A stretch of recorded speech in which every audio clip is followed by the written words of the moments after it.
Freedom of speech is absolutely crucial. The way cartoonists are treated is a litmus test of democracy. And cartoons have sometimes a very powerful effect even amongst people who are not that literate, and they're very prominent on the page, and they get around and they get into school classrooms and they get into history textbooks and they get into protests of various kinds, including being put on posters. So they make an impact. You know, there was a hell of a lot of soul searching that went on for me when I suddenly found that sort of flavor of the month thing that I'd been lucky enough to have for a while. That was quite difficult, and suddenly being seen as an enemy and not as an opponent or as a commentator, whatever it is, as an activist, by some people who would previously have seen me as more just an opponent. That was difficult. And then my own family stuff, look, people who really want to get to you sometimes use threats. That's very difficult, you know, with anyone who has a family or close connections.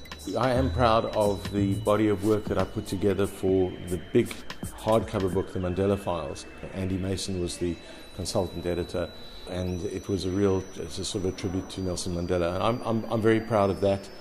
Also, a different little thing, my recent book, Vuvuzela Nation, with text by Mike Wills, which is all my sport cartoons over almost 2 decades. Those have been very nice things to work on. But even for me, as someone who still works in sort of dinosaur fashion, I mean, I love doing I want an original. I don't do the drawings with modern technology, but the way the drawings then find their way onto other platforms. I mean, almost 1.5 decades ago that one of my drawings landed up in the White House without my knowing anything about it. I've got my ancient drawing board from my architectural studies days. Yeah, your basic dinosaur kit, the Bristol board, layout pad, a light box.